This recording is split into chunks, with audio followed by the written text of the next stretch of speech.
A lot of farmers that I talk to don't realize that they need to prioritize themselves for the long run, and they also need to prioritize themselves so that they can think in the near term.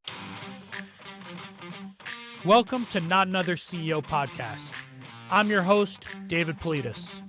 Every week, we talk to inspiring leaders and get the true stories, the ups and downs, the lessons learned, and come away with actionable advice for our own journeys.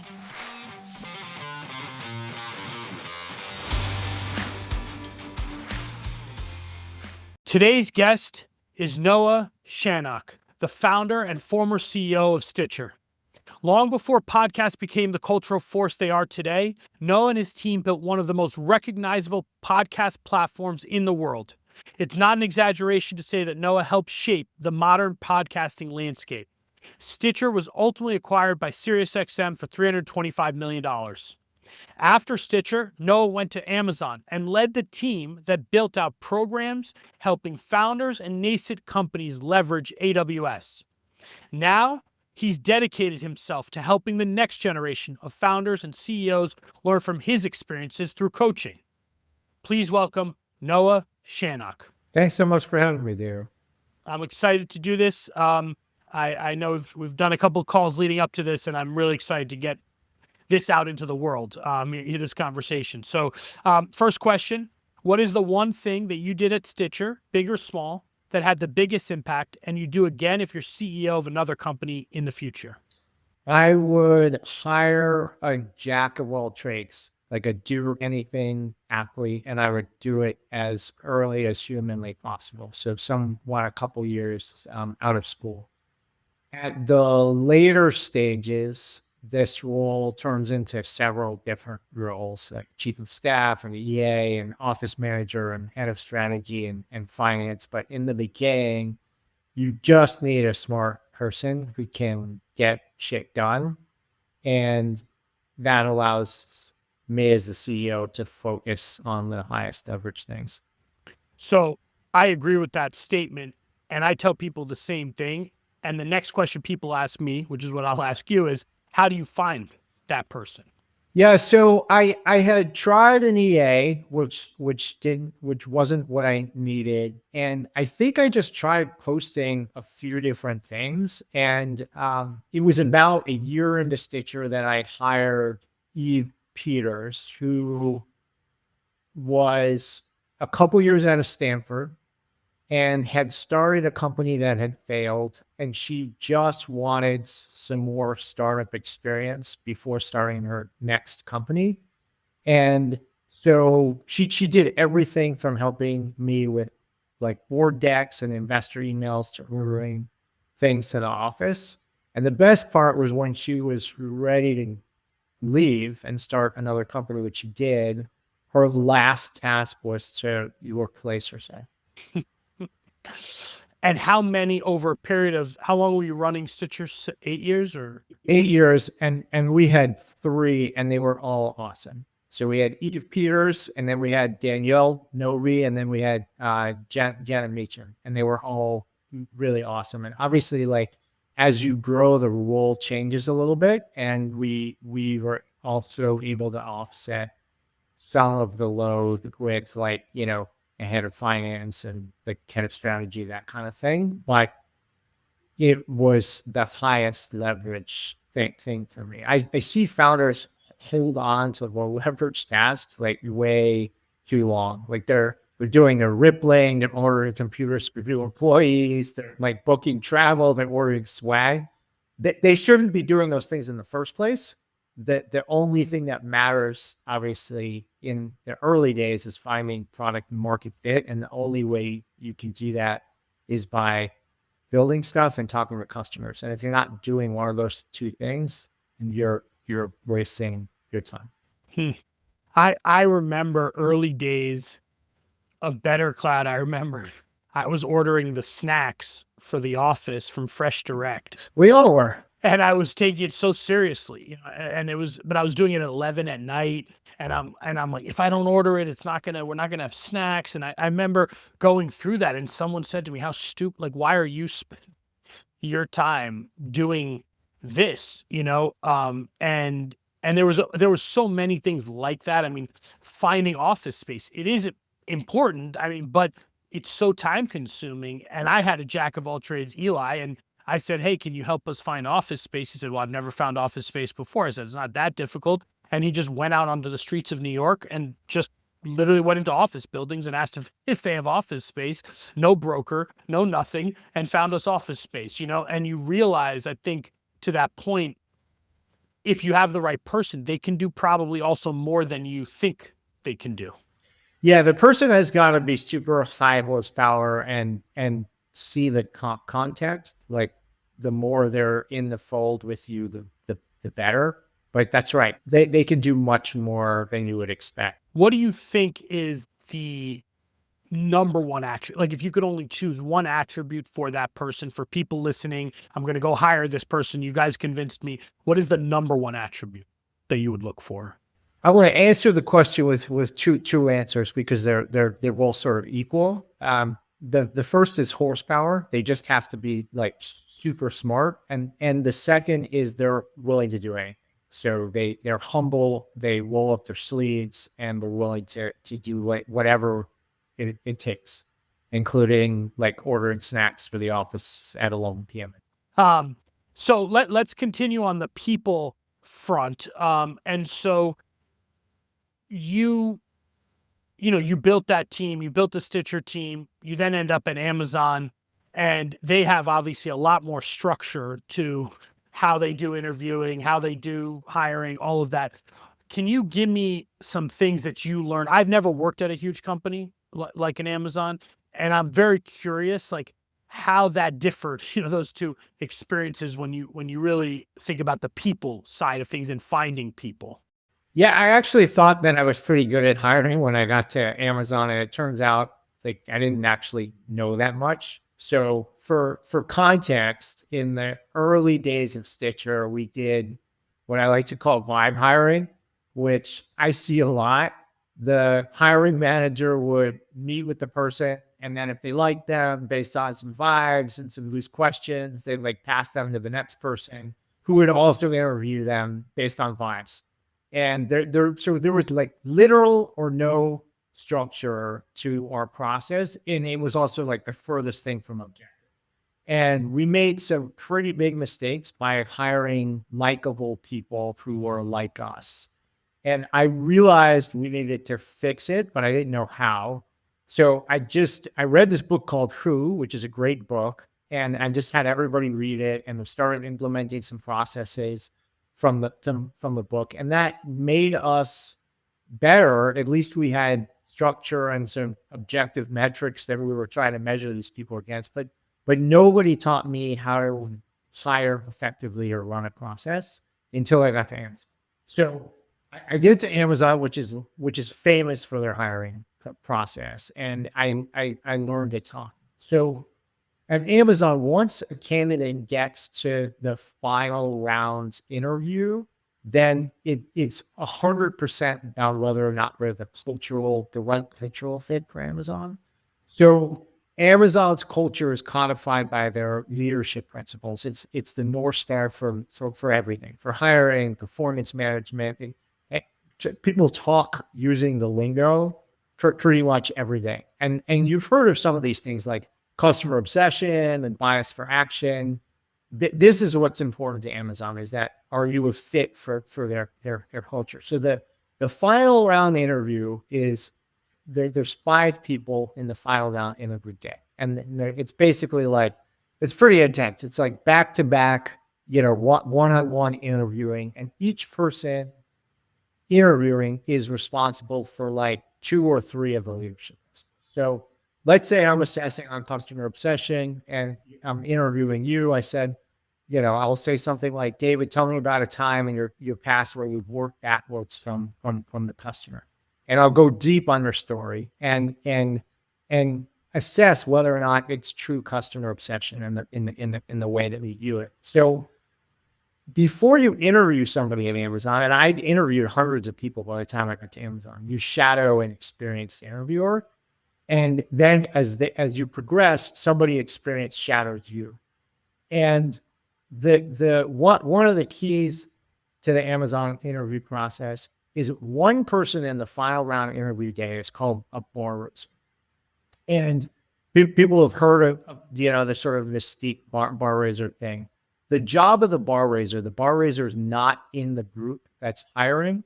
And the job of the bar raiser is to make sure that the person hired is better than 50% of the people that are already in group. And that person is a super experienced interviewer, and they manage the debrief for the interview with all of the people that interviewed the person. And they can basically veto the hiring manager, because the hiring manager's job is to like get butts in seats, and they're under pressure to get butts in seats. And the bar raiser's job is to make sure the butts are like the right ones. And so I became a bar raiser at Amazon. I've helped hire hundreds of people in Amazon. And if I started another company, I would implement a very light version of Amazon's process, and I will do it very, very early. The thing that you said, there's many things in there that are useful to people listening. The one thing I'm going to call out that I have not heard of before actually is shadowing the experienced interviewer. That is a good, because that even the smallest company, someone could shadow the founder or the CEO doing the interview, Yep. and start to watch. That's such a simple one that that's really powerful, because I say it all the time, and I've been writing recently on the Substack about this, is very few people ever get trained on how to interview. Almost nobody. And you're thrown in and you just copy what people did when they interviewed you. And if you didn't go through a good interview process, it just compounds on top of itself and continues. But the shadowing someone else, it's also, I guess, a way for you to expand the pool of people you trust to interview, because that's the other challenge from a time perspective. You really don't have enough hours in the day to interview. That's the thing. And the good ones, you'll say your feedback, whether you're inclined to hire the person or not, at the same time. And so nobody can be swayed by the other person. And you do that in the debrief as well. You can't see anybody else's feedback until you've entered your own feedback and you've given a thumbs up or a thumbs down, because people are really swayed, obviously, by other people. And what's amazing is not only watching an experienced interviewer interview, it's what is when you're talking to them after the interview process, it's what they saw that may not be apparent to a less experienced interviewer in the interview. It's pretty amazing. Yeah. I've been doing, I like taking that a lightweight version of Amazon structure and putting that in early stage. Every company I've been a part of would have saved millions of, I would say easily millions of dollars, and maybe more importantly, just many months of time, or years, I don't know, combined, hiring the wrong people, doing bad interviews, all of that. Yeah, we definitely would have saved a lot of money if we were better at it. Yeah. So I want to transition a little bit. I mean, one of the things I think when I researched the background on Stitcher and all the things, I remember, the heyday of Stitcher, everyone had heard of it if you liked the podcast back then. And you did some pretty cool business development deals during that period of time. Can you talk about some of those early days and some of those deals that you did? Because I want to get into how you got there for a company that was no one, for at that time, but you got some crazy deals done. Can we talk a little bit about what those deals looked like? Yeah. So Stitcher was a podcast platform, obviously. And so there were basically two types of deals that we did that were really interesting and sort of worth talking about. The first was deals with media companies, and the second was deals with car manufacturers. So I'll talk about the media companies first. So these media companies were, companies like NPR and Fox News, that we were using their content in our podcast player. And they were podcast RSS feeds, but we would repurpose them to stream them. And so it was a gray area whether or not we were allowed to actually use them. And so the deals were a little bit sensitive because we could they could shut us off at any time or send us a cease and desist. And so we made the decision to get some traction first and then go try to get the deals. And so once we had some traction, I basically brought on an advisor to help us with the deals. And we were lucky. One of our investors was a guy named Real Wild, and he had a ton of media company experience. He'd been a VP at several of them, and he knew most of the folks we needed to talk to. And so I structured a deal with him where he would get cash and equity for each of the deals that he helped us close that we needed to get done.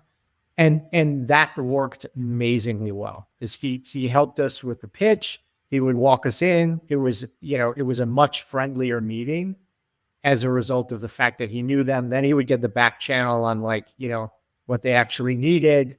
And so that worked really well.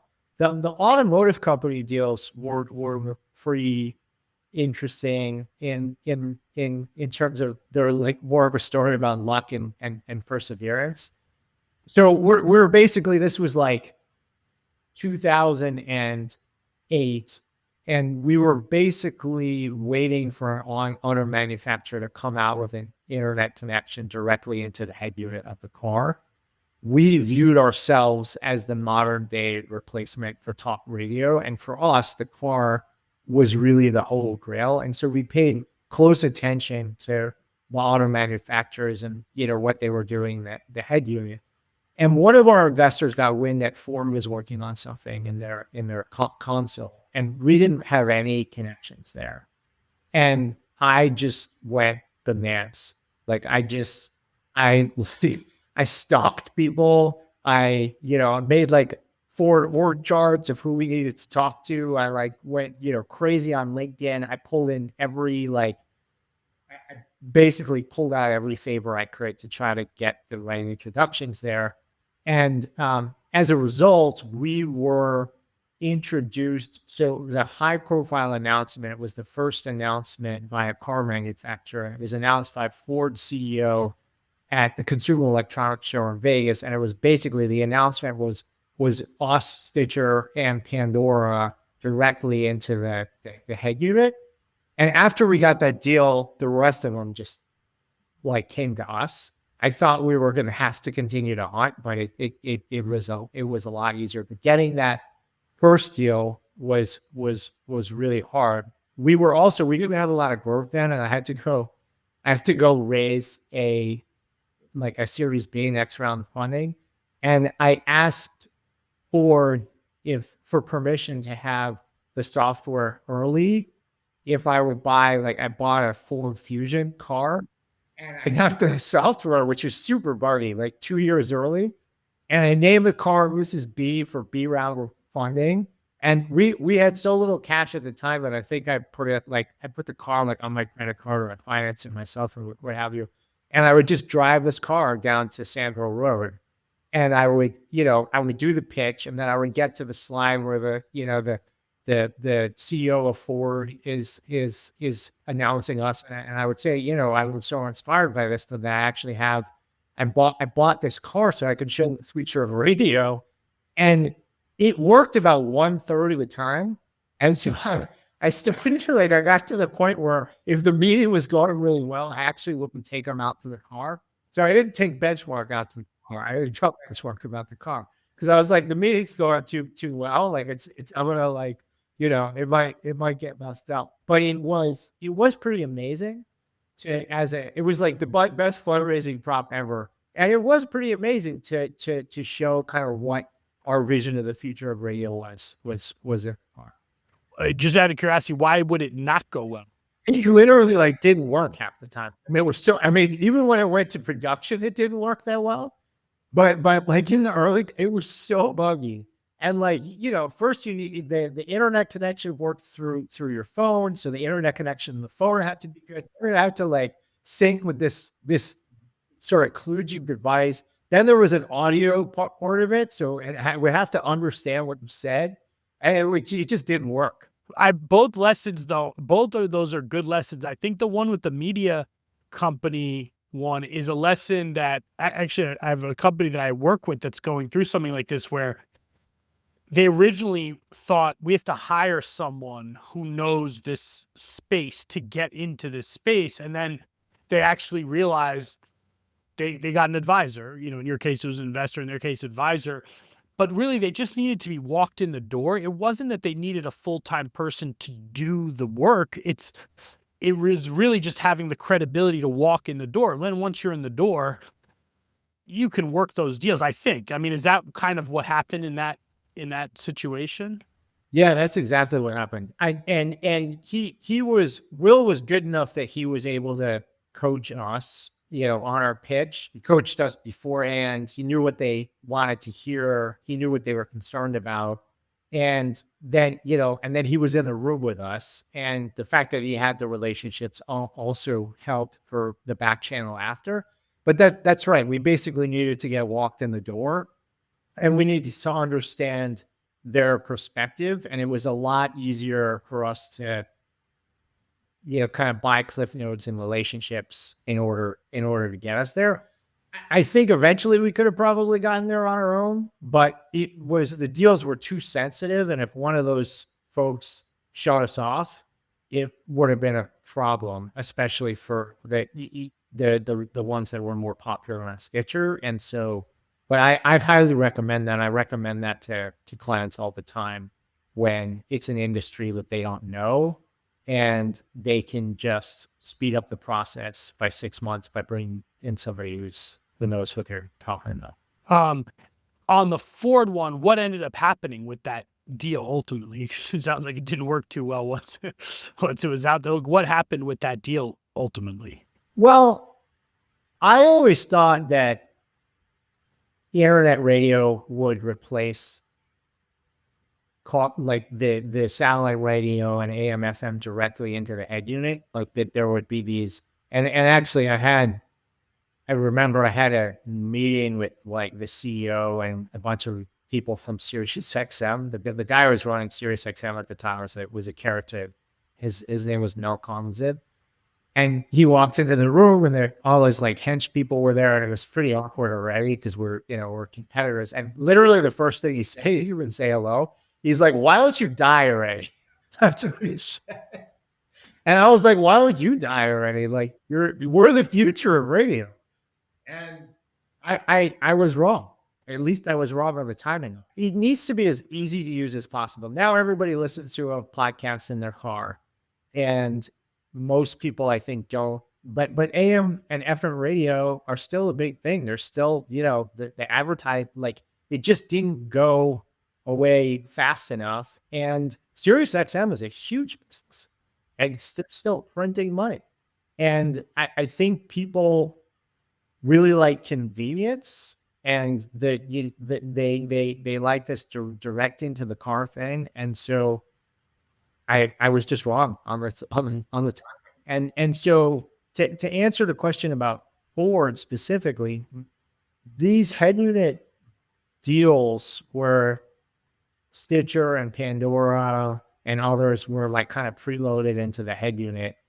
They turned out to just be more kludgy than having your phone and just have, an AVRCP, like Bluetooth connection.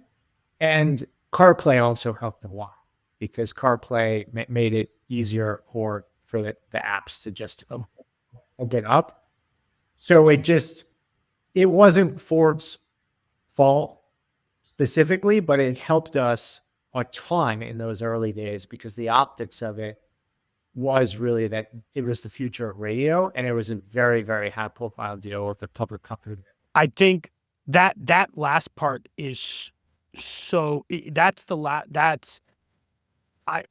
we've all been through these like big strategics, in this case the car manufacturers, in other cases the big distributor, whatever it is, the big strategic companies saying, hey, this new startup, they have a cool thing, looks really cool, let's OEM it, let's embed it, let's resell it, let's do something with it. And what you just said, I think is so spot on, which is it gives you the credibility, it helped you tell the story. It didn't necessarily translate to revenue per se, maybe through other ways, and maybe translated to fundraising.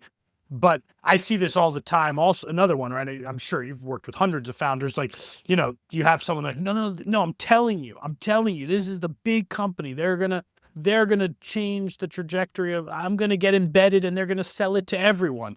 And then you do 2 years of negotiation and contracts and this, and then you go to actually like go live, and it's kind of crickets. Yeah. I think you're not the only. I guess what I'm saying is you're not the only person who kind of goes through that. The question is, can you leverage? You said it so perfectly. It's like, can you leverage that into other things and credibility and other types of business? But to expect that that's the thing, sometimes it is, but 95% it's not. Yeah, we expected it would be the thing, but it became an amazing calling card for us.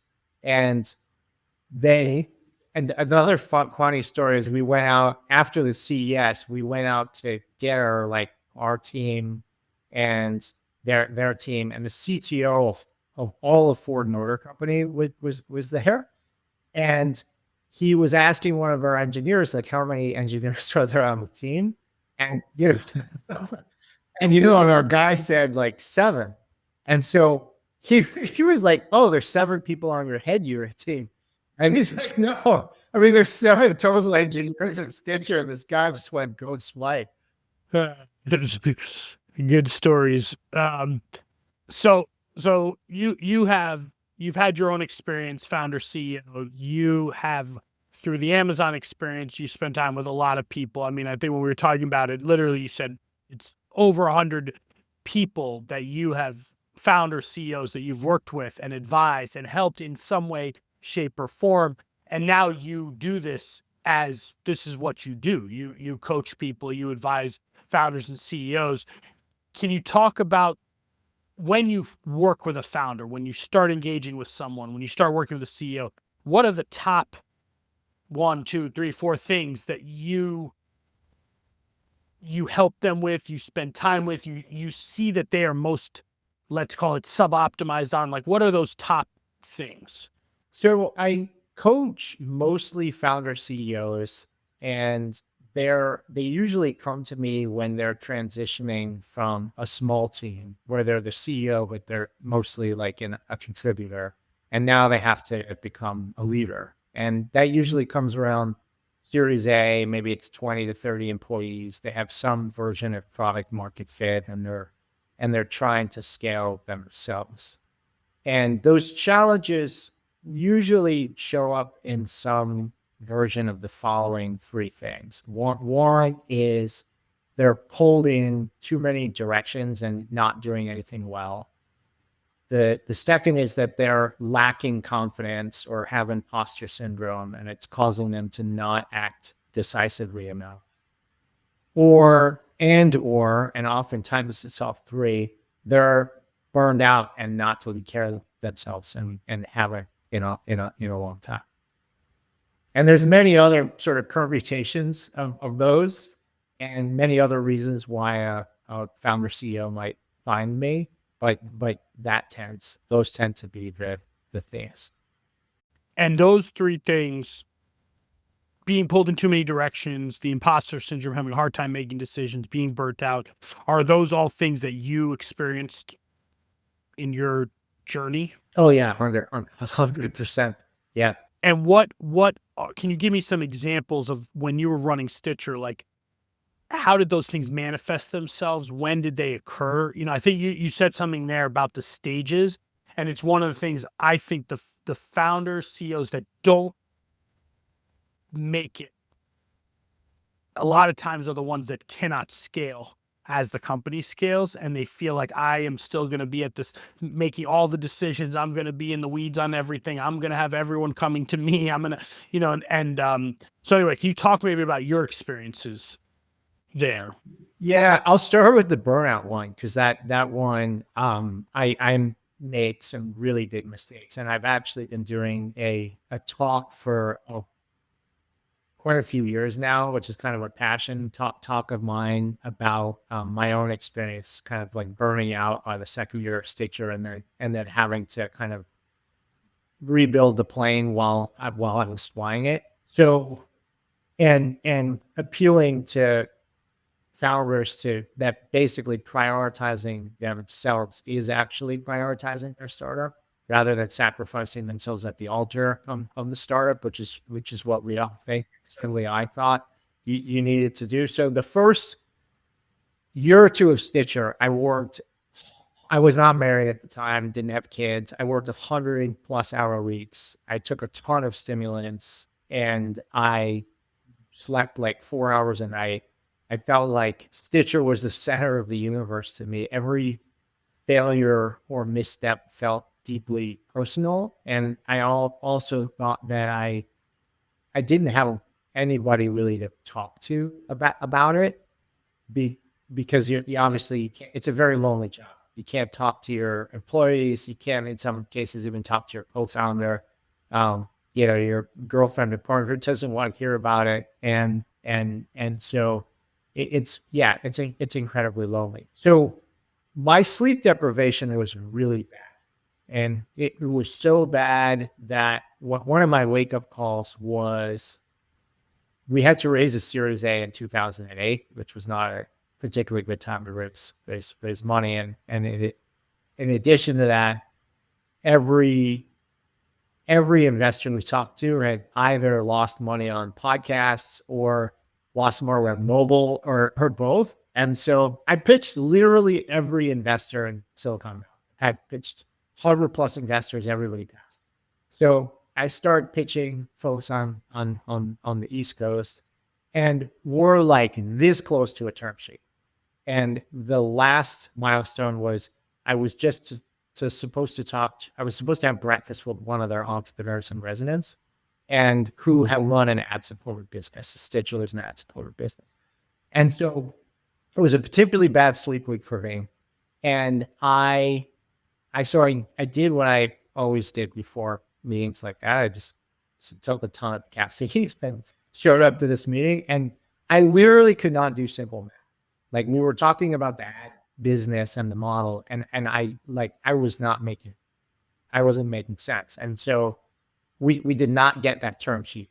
And it was a big wake up call for me, because I thought to myself, if I can't get it through a meeting like this, how can I be making the decisions that I need to make to run a company effectively? And so I started taking that really seriously. So I changed my sleep habits a lot.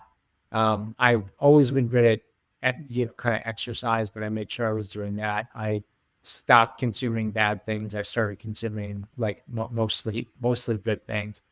And then I started doing some other things, like I joined a CEO group where we would talk privately, like similar to like a YPO group. I started writing like gratitude lists. I started doing things that kind of got me out of the context of my situation, and it made a really fundamental difference. So contrast that experience in our Series A with our Series B, which we didn't have nearly as much growth. I slept for 8 hours the night before the partner meeting at Benchmark. I went for a run in the morning. I did some meditating, and I'm not saying that there weren't other contributing factors, but I showed up to that meeting in a very, very different way than I did during Series A. Founders, I talk to, a lot of founders that I talk to don't realize that they need to prioritize themselves for the long run, and they also need to prioritize themselves so that they can faint in the near term. How long from that Series A moment or that realization to turning things, like, was that an immediate thing that you did that or was that over a period of 6 months, a year? Did you have someone help you go through that? I wish I could say it was like, the next day I keep going, I fix everything, but it was a slow process. Change takes time, and it took me a while to sort of realize that and rationalize it. I did have some help from the CEO group that I was in. I think some of them had kind of recognized that, and some of them hadn't. And we looked at the ones who had recognized it, and it seems far better than we were. So that helped. And the more I did it and kind of invested in it, the more I recognized that I was making better decisions. I was showing up the right way. It it it took a while though. I have for a personal question. People who know me well know that I don't sleep well still to this day. And like my email gives me anxiety. Like if I have any emails in my inbox, I can't go to sleep. And are there any tips? Seriously, like are there any tips that you have to be able to fully sleep through the night while running a company? Like I have not ever been able to do it. So I'm curious, like what that number one for me, like what did you do there? Oh, I have a ton of tips. I ended up going so deep on sort of sleep processes because it took me a while to like fix my sleep. So I'll give kind of the low hanging fruit, and then I'm happy to do a sleep session with you. I want to see you sleeping well. So there's a set of sort of sleep hygiene things that are sort of well known, which is no screens an hour before bed. Your body, a screen tricks your body into thinking that it's daytime. And so even if you think that you're just zoning out on like Instagram, you're making your body think that it's actually daytime. And you need like a wind down period. You need your body to go offline and sort of decompress and have a wind down period. No caffeine after 3 p.m. No alcohol. It makes the quality of your sleep worse. A lot of people drink to help them go to sleep, but the quality of your sleep is much worse. Your REM cycle is much shorter, and you end up waking up because you have to go to the bathroom more than you need to. Your room should be cool and dark, and same wake time every morning. This was really hard for me. Like no matter what, weekend, weekdays, same wake time. Your body's a clock. Your body wants the same wake time every morning. And then for you, who would be anxious about your email in the middle of the night and might check it, you leave your phone outside of your bedroom. You don't bring your phone into your bedroom. And if you're one of those people that's anxious about getting an emergency call like I was, then you have an emergency bypass on for for your loved ones. You put it very loud and you put the phone right outside the door. You do not check it. You do not look at your phone. You say goodnight to your phone. Those things will help 80% of people, and then I got some more for a follow-up conversation. That's really helpful. Yeah, that's really helpful. And to me, the part about the CEO, we just did a dinner with a bunch of CEOs actually here in my apartment, and the whole thing was about CEO support systems. It was about other CEOs, it was about coaches, advisors, therapists, all the different people kind of that you need to surround yourself with as a CEO. And when you talk about this example, I think it is so powerful to have those other people to lean on, because not that many people really know what it's like to be in that seat.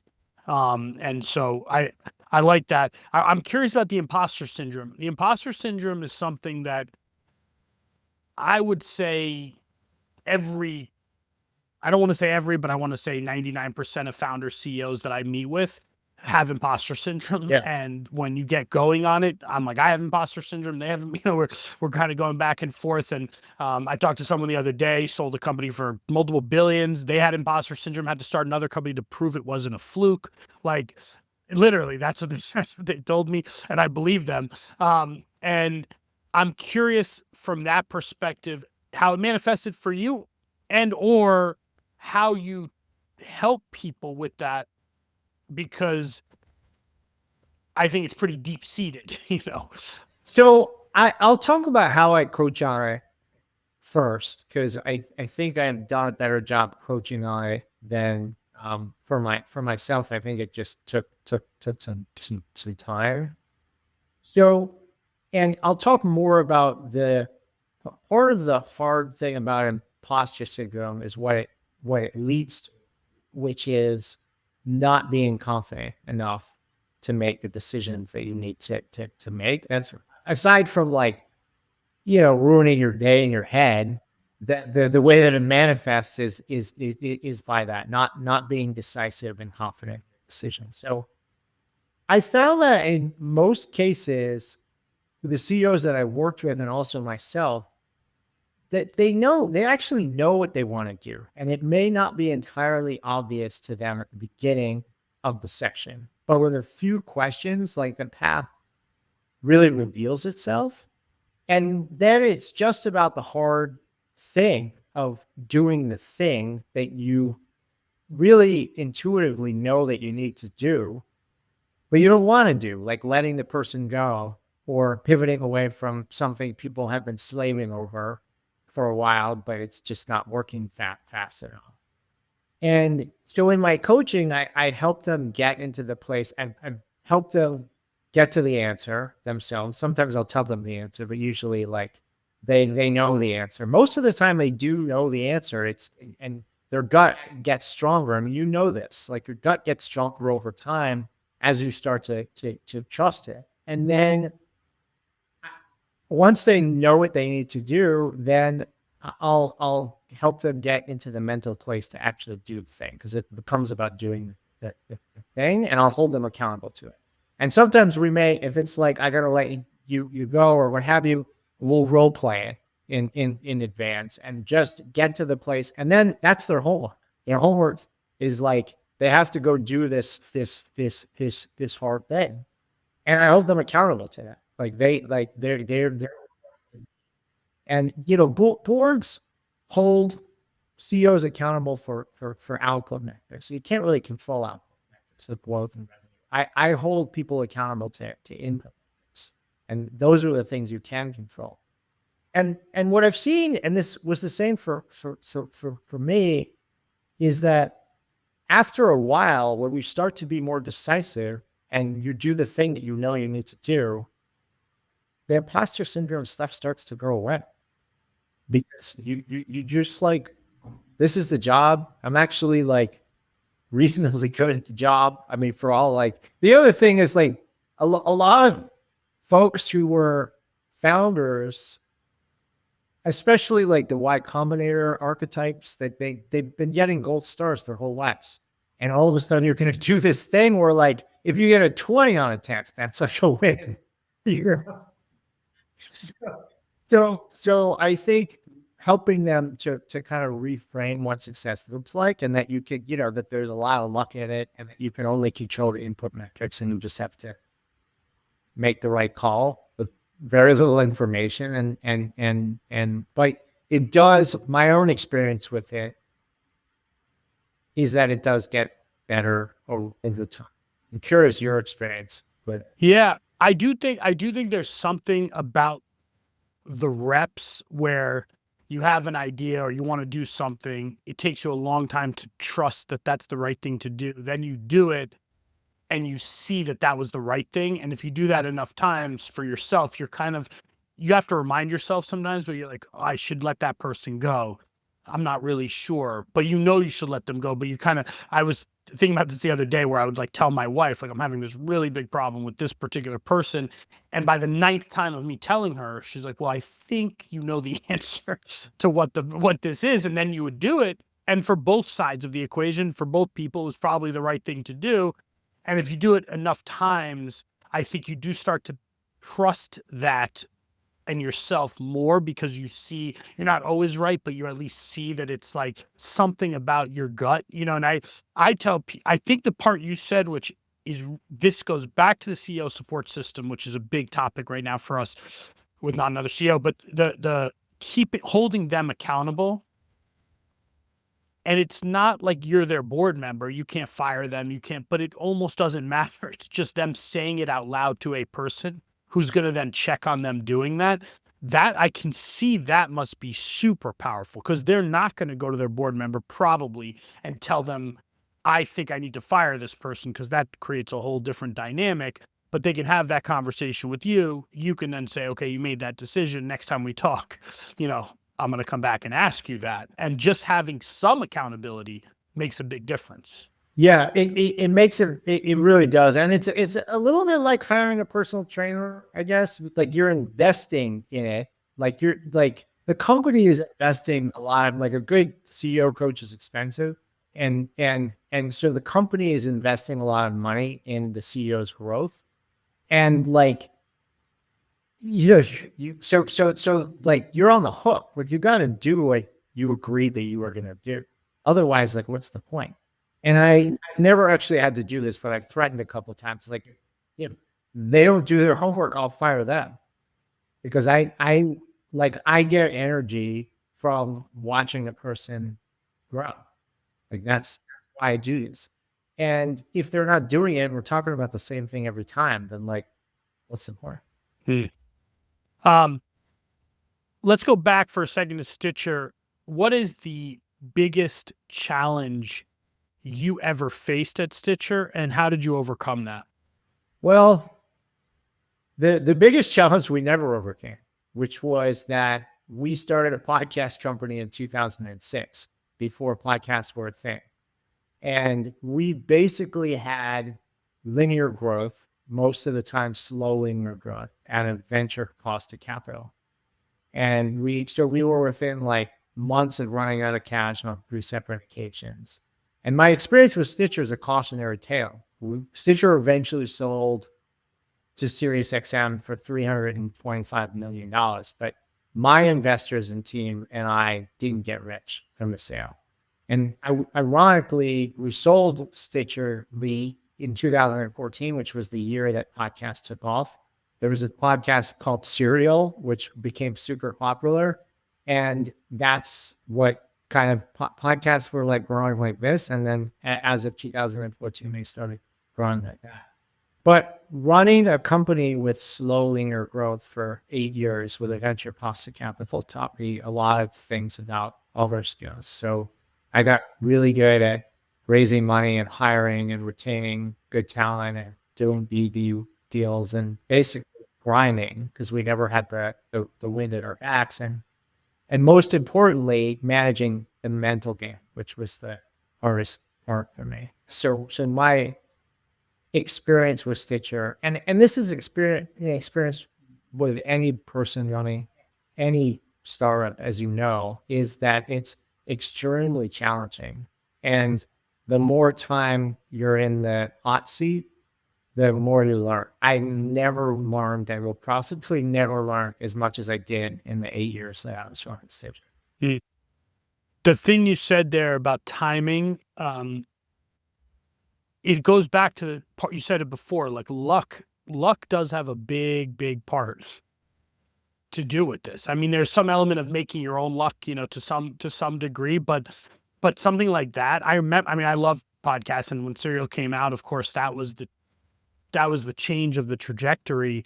And if you'd started the company 4 years later, and raised money 4 years later, you would have been in the position to catch the wind and not, it's like there's timing and market dynamics. And I was talking to someone earlier today, and we were talking about like liquidity windows that happen in the macro market. Like there's a lot of things that have to go your way, even if you work 100 something hours a week, and even if you put your entire life into it, and even if you have the best product and the best team and the best, it's still sometimes not enough, actually. Yeah, that's right. And I think Mark Andreessen said that it was like something like 80 or 90% luck, and the rest was if you happen to catch it at the right time, that's what they're looking to make sure that the person is going to take the company as far as it can possibly go. But timing and luck is a really big part. I want to transition to your background. So did you always know that you were going to start a company? Were you always, as a child, did you know I want to be an entrepreneur one day? I think so. I grew up in New York City. As you know, our family was comfortable financially. My dad was like a Wall Street guy and taught me about business and markets, and we were always coming up with like little business ideas and trying to make them work. And my mom was a child psychologist and social entrepreneur, and actually became one of my entrepreneurial heroes. When we were growing up, she started a school called the Heschel School, which became an icon in New York. And was one. She was the first president and one of the co-founders. And seeing through my childhood, watching this little school kind of grow, and we would have board meetings like in our living room, like really late at night, and then seeing the impact that that's had, and and everybody in New York now knows about the head floor. It's considered this amazing school. That was so inspirational for me. So I think the exposure I've talked, now you're the 60 something, CEO that I've talked to, and the number of people who had exposure at a young age.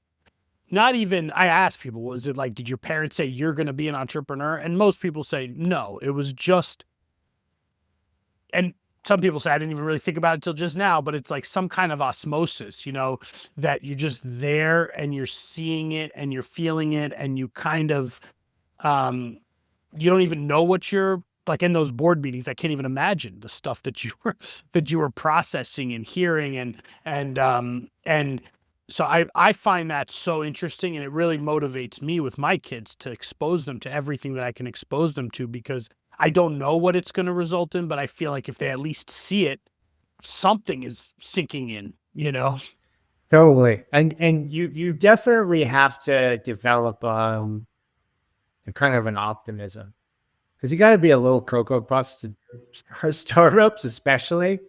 The odds are, the odds are so low, and you have these ambitions that are so big that there has to be something in you, I think, that kind of that gives you the land to go do it.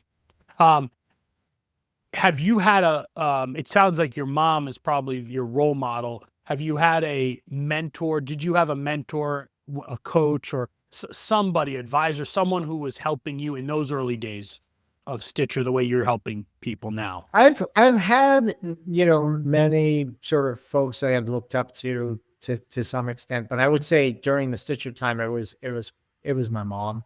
Like she at that point had, run pretty significant organizations, and she didn't, I couldn't ask her for advice on tech stuff, but I asked her for a lot of advice on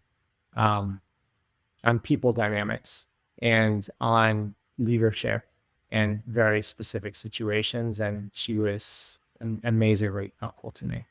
What is it that drives you? What is it that gave you the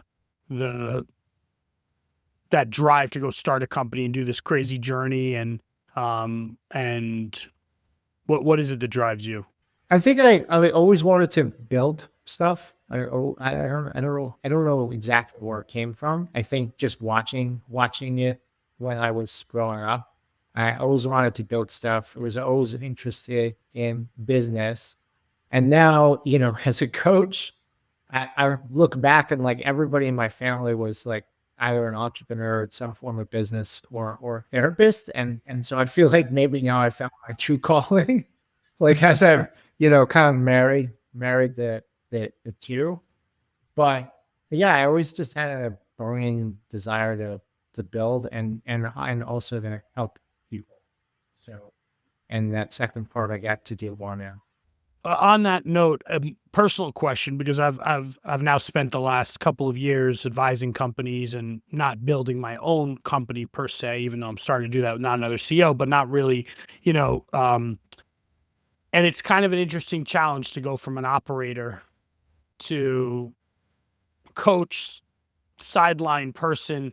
How have you dealt with that? Have you ever had the feeling of going back and building again? Have you, do you ever want to put your hand on the wheel for the people that you work with? Like, for an operator, I find it difficult sometimes, and I'm curious how because you've been doing this for a while now, for a lot of people, many more than I've done it for. Like, how do you deal with that? I think that especially with the like AI tools and how easy it is to build things, I am more compelled to build now and more than I have been in a really long time. I've always kind of had itches to do little things, but I'm more compelled to do it now. I do sometimes wish I could, a client will tell me about a situation and I wish I could just like parachute in and, be an operator for like run the company or run the sales team or whatever for like a week or two. I think it would be pretty awesome. But I see how much it kind of wears on you, and I'm at a different life stage. I've got a very young and growing family of like, two kids and another one on the way. And I'm very, very gratified by my work. And so one of my goals that next year is going to be like, I'm going to time bound myself. I'm going to start, bowling a little bit, but really time bound myself because I can just get super carried away with it. Yeah, the next thing I know, I'm off to the races again. And I don't ever want the race not for a while. I wonder how long you're going to sit on that. I know. I don't know. This is why this not another CO thing keeps it getting bigger and bigger in terms of my ambitions for it, because I don't think I can, I enjoy building also. And I think I've told people in the beginning, I said, oh, I'll take like 6 months, and then it was a year. And then I started doing the advising, and then this definitely has taken on a life of its own in a great way. And I feel like this may be that thing, this may be that next thing. And, but figure out how to really structure that but yeah, I don't think I can sit on the sideline for too long, because it's, the operating is fun. I find the operating fun. I think that, anyway, and building is fun, and building is fun. For the most interesting thing is just to have, I miss having a team. I tell everyone of everything, I miss having a team. That's what I miss. I don't really even care what the product is at some level. Like I miss having a group of people that you're high-fiving with, and you're, building. And even the hard times, when I talk to people I used to work with, it's like we talk about all the shitty times and remember those almost more fondly than the best times, Yeah, I miss that. I miss that too. Something you said before about like the CEO sort of needing to be surrounded by folks. That struck me. I raised a bunch of money at the time. $30 million over 3 rounds, which was like a lot of money, and they never met anybody else on the team before they invested in any of the 3 rounds. And so they're betting all this money on a horse. And at the time, and it's still the case to some extent, that there's no like, they're not spending any money on taking care of the horse. And you look at a Olympic athlete and the team that they are surrounded by, and the work that we do as startup CEOs is just as stressful, and horribly your odds are just as low. And I often wondered why there isn't more of a structured team that you put behind you, where you have your you have your coach, and you have your doctor, and you have your your nutritionist, yeah, psychological advisor helps you with your with your imposter syndrome or what have you. And maybe in the work that you're doing, you'll endeavor to put something together. Yeah. I think you're so right. And there's so many reasons why it's the VCs want to do. A lot of them say like, we'll do that for the CEOs, but what CEO wants to do with their VC and with their, that's what the PE firms do. And they say, here's our operating team and we'll be your support system. And everyone's like, I don't want you to be my support system. And so it's kind of but that's actually what I believe. I believe exactly the same thing. And that analogy is so good, because it isn't just a person. It is the masseuse, the nutritionist, the coach, the psychologist, the agent, it's all of those things, and so I like that a lot. Okay, Noah, last question. Knowing everything you know today, all the experience you've had, plus all the coaching that you've done, what is the one piece of advice you would go back and give yourself before you started your first job ever?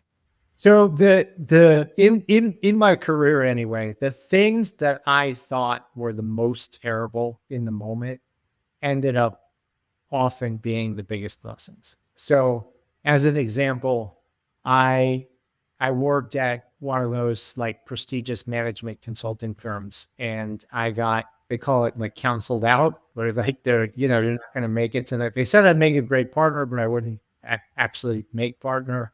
And I was just devastated. I worked so hard at the job, and I had thought when I got the job that I'm never the smartest person in the room, but I can always outwork anybody else. And as it turns out, that just didn't work. Like I couldn't have worked any harder, and I was just bad at the job. I wasn't good at it, and it was yeah, it was devastating to me. And 2 years later, I was running Stitcher and hiring people from there, and it turns out I was much better at being a founder CEO. Noah, thank you very much for doing this with me. I really enjoyed this, and I'm happy we got a chance to meet. I think it was Paula who put us in touch, so I'm going to thank Paula for that. And yeah, thank you. I there's so much good stuff in here, and if people want to get in touch with you, what's the best medium? Is it LinkedIn or website or email? What's the best way if someone wants to talk to you about coaching? Yeah, LinkedIn. I'm just Noah Shanok, SHANOK, or just email me at noah@startupceo.coach. Great. Awesome. Thank you, Noah. Hopefully everyone enjoyed this. If you did, please share this out with your networks, and we'll see you for the next episode of Not Another CEO Podcast. That's a wrap for this week's episode of Not Another CEO Podcast. Thanks for joining. For show notes and more, please visit notanotherceopodcast.com. We'll see you next week.